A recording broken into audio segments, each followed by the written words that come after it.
Hello and welcome to our fifth and last of the leadership talks.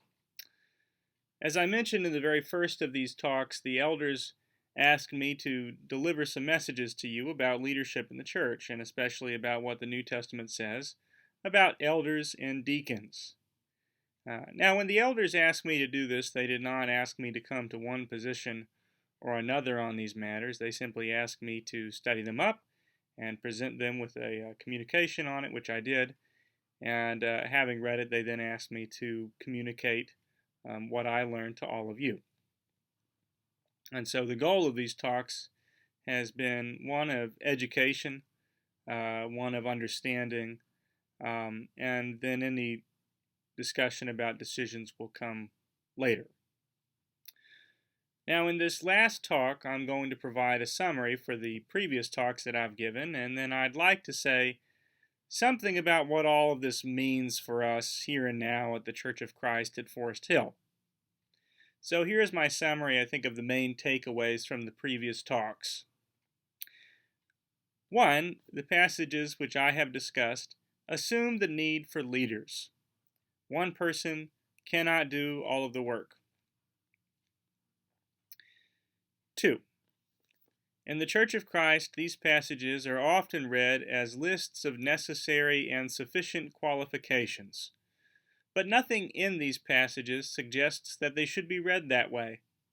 When we read them closely and carefully, as I have tried to do, it is very clear that they are not written as laws, but are intended as advice given within a particular context. The force of that advice is geared toward elevating leaders who are spiritually mature, trustworthy, and who have a solid track record of competence. The point of these passages is to provide advice for the sort of persons who should be selected for these roles, and not to provide 100 rationales for excluding person A or person B. 4. Selection of elders and deacons should be deliberative. That is, candidates should be vetted and carefully. 5. The only deacon mentioned by name in the New Testament is Phoebe, a woman. Although some of the advice given in 1 Timothy assumes that deacons will be male, this assumption does not and did not justify the exclusion of women from this office. Consider something analogous, that the Article 2 of the U.S. Constitution uses the masculine pronoun to speak of the president. That does not mean a female president would be unconstitutional, however. 6.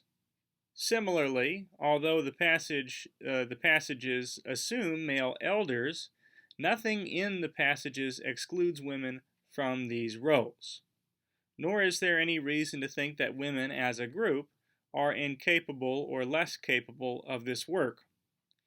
And there are many reasons to think that very many women are more capable than many of the men who fill these roles in our churches. 7. Divorce is not mentioned in these passages. There is a Greek word for divorce. The authors could have explicitly used that word in prohibiting divorced persons from church leadership, but they do not. There is no place that says that divorced persons cannot be elders or deacons. Now, we are on solid ground to exclude those with multiple husbands or wives from the eldership and the deaconship. We are on not very solid ground at all to exclude those who are divorced or remarried or unmarried. 8. These passages may assume that elders or deacons have children, but nothing in these passages demands that elders or deacons must have children. We are on shaky exegetical and, I think, moral grounds to exclude childless men or women from leadership. So what does that mean for us? I mentioned in the first talk that our church needs more elders and more deacons in 2021. If we want to survive as a church, we've got some work to do, and we need more workers. Now, it is possible, I guess, for me to take much of that work on my own shoulders, to work 80 hours a week and never see my family. But I'm not going to do that, because it is not fair to Allison, and it is not fair to our boys, and also because it is unproductive. Church is a team sport. We'll succeed this year if we all work together. And the more we diffuse responsibility outward, the more members are involved in leadership, the better we will work, and the better we can support one another in that work. We have not yet decided on when or how we'll go about appointing new deacons and elders, let alone who. But as we consider when and how to do this, here is what I want you to do. And I'll be very straightforward about it. Be open to appointing women, and those who have divorced and remarried, and those who are not married. Now, you may think that is a terrible idea, and if so, please let me know. But here are some reasons why I think you ought to be open to this. 1. Some of our best leaders are women, divorced people, or single people. In many respects, some of them are already functioning as virtual deacons and elders. I have heard some folks say that they are fine with that, so long as these people do not have the title. But I think that is a little dishonest. If they are fulfilling the role, then they should have the title. Leaders should be held accountable, and a title helps us to keep leaders accountable. 2. I don't think we have enough men to fill these roles. I don't know how else to say that.